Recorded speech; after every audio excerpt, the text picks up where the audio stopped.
खुलुमबाय बड'लेण्ड इंखं टेलिभिजन स्टुडिय'आव आं ललिता गयारी दिनै मोनाबिलिनि गाहाय रादाबफोराव दं।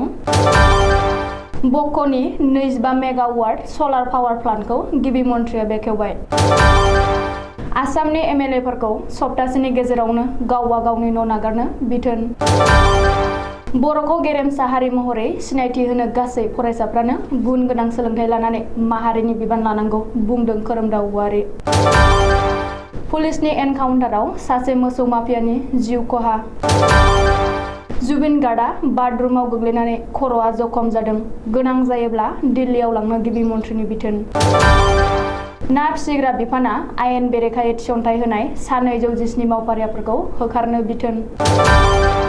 दिनै बाक्सानि रुपहिनि खरामारायाव आइराखि थियेटारखौ बेखेवनानै होबाय। दानिया फैदो आबुं रादाबाव।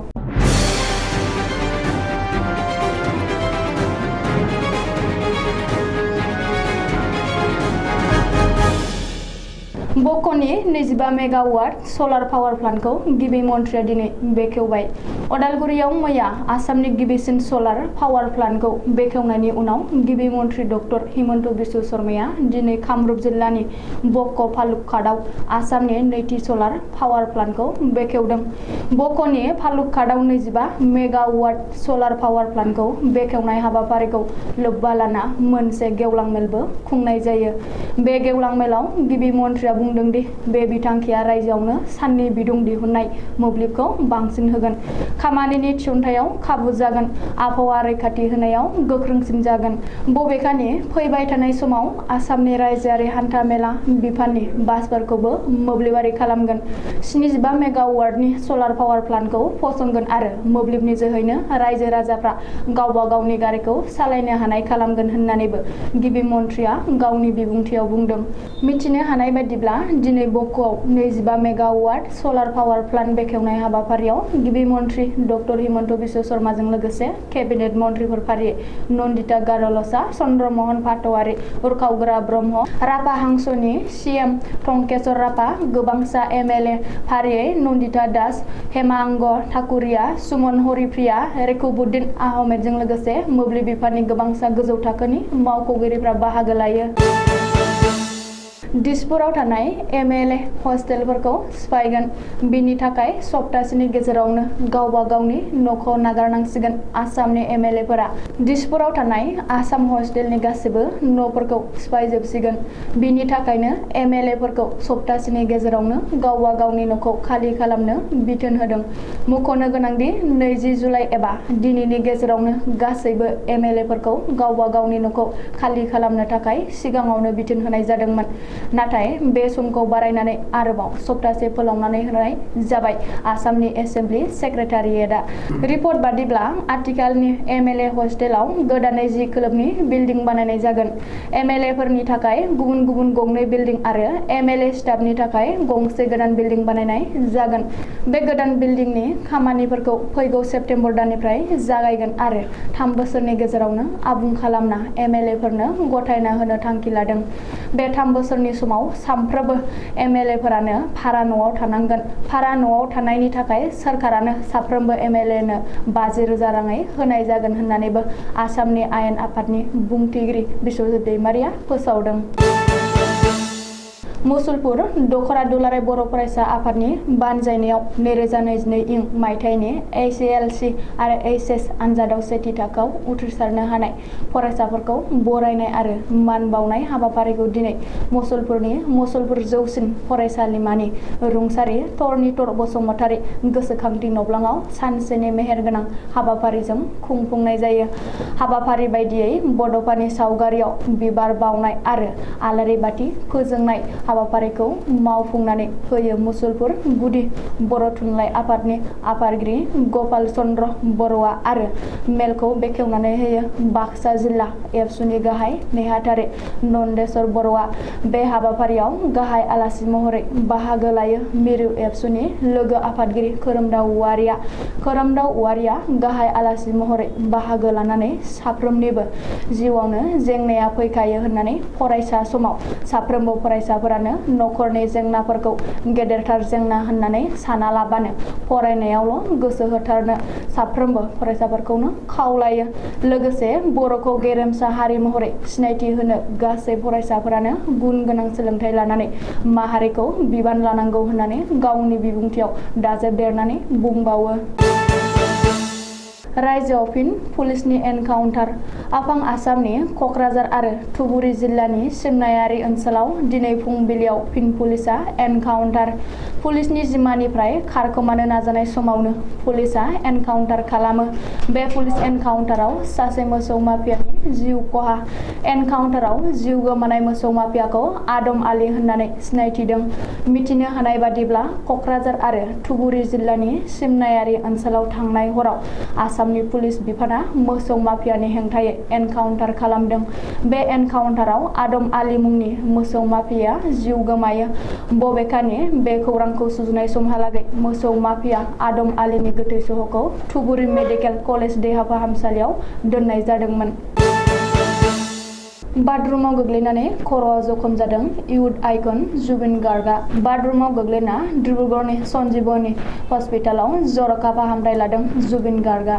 इयुथ आइकन जुबिन गार्गनि देहायारि हालोदा बे समाव सरासनस्रा थासारियाव होननानै डाक्टरा फोरमायदों। मिथिनो हानाय बादिब्ला समबारखालि जौनायाव मोनसे हाबाफारियाव बाहागो लाना डिब्रुगड़आव थांनाय जुबिन गार्गआ रिजर्टनि बाथरुमाव गोग्लैनानै खर'आव जखम जादों। जाउनाव जुबिन गार्गनि खर'आ उनथिं मोनबा सोलाय खालामनो गोनां जादों। रिपर्ट बादिब्ला गोग्लैनायनि उनाव जुबिन गार्गनि खर'निफ्राय थैबो गदोंमोन। डाक्टरा फोरमायनाय बादिब्ला जुबिना डिहाइड्रेशन जेंनाजों मोगा-मोगि जादों। थि रोखोमै जायै लोङैनि थाखायनो बे जेंनाया नुजाथिदों। नाथाय बे समाव सरासनस्रा थासारियाव फैफिनबाय। ओरैहाय जुबिन गार्गआ बाथरुमाव गोग्लैना जखम जानाय जाथायखौ खौरां लादों गिबि मन्थ्रि डक्टर हिमन्त बिश्व शर्माया। बेजों लोगोसे गोनां जायोब्ला जुबिन गार्गखौ गुवाहाटीनि बाहेरायाव एबा दिल्लीयाव लांना गोख्रों फाहामथाय होनो थाखाय गिबि मन्थ्रिया डिब्रुगड़ जिल्ला खुंथायखौ बिथोन होदों। रिपर्ट बादिब्ला दिनै बेलासियाव जुबिन गार्गखौ डिब्रुगड़निफ्राय एयार एम्बुलेन्सजों गुवाहाटीयाव लाबोगोन आरो गुवाहाटी नोगोरमानि आयुर सुन्द्र हस्पिटालाव थिसननाय जागोन। रायजोआव मोनसेनि उनाव मोनसे आयेन बेरेखायै थिसनथाइ होनायफोरा सोराङाव फैदों। हान्थामेला बिफाननि उनाव बे खेबाव ना फिसिग्रा एबा फिसारि बिफानाव आयेन बेरेखायै थिसनथाइ होनाया सोराङाव फैदों। मख'नो गोनांदि रायजोनि ना फिसिग्रा बिफानाव आयेन बेरेखायै सा 217 मावफारियाफोरखौ थिसनथाइ होनायनि अजद सिखांनायनि उनाव गोजौ थाखोनि कमिटि दाना नायबिजिरनाय जादोंमोन आरो बे कमिटिनि रिपर्टआव आयेन बेरेखायै थिसनथाइ होनाया रोखा जादों। बेजों लोगोसे बै आयेन बेरेखायै थिसनथाइ लानाय सा 217 मावफारियाफोरखौ साख्रिनिफ्राय होखारनो निगमखौ बिथोन होदों। मख'नो गोनांदि ना फिसिग्रा बिफानाव 2020-2021 बोसोरनि थिसनथाइयाव बेले-बेजे जानायखौ नायबिजिरनो थाखाय आसाम सोरखारनि एडिशनेल चिफ सेक्रेटारि सैदिन आम्बासीनि दैदेननायाव 3 सोद्रोमानि मोनसे कमिटि दाना होनाय जादोंमोन आरो बे कमिटिया नायबिजिरनानै आयेन बेरेखायै थिसनथाइ होनाय जाथायखौ सोराङाव लाबोदों।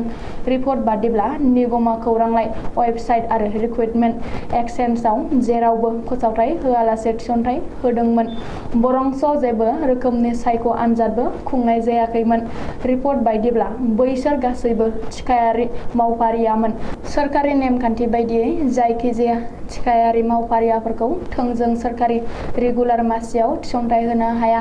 नाथाय सोरखारि नेम खान्थिखौ नेवसिनानै ना फिसिग्रा बिफाननि बारग' मासिगिरिजों स्रोदै गोरोबलायना सिगांनि डाइरेक्टरा सा 173 मावफारियाफोरखौ रेगुलार खालामदोंमोन।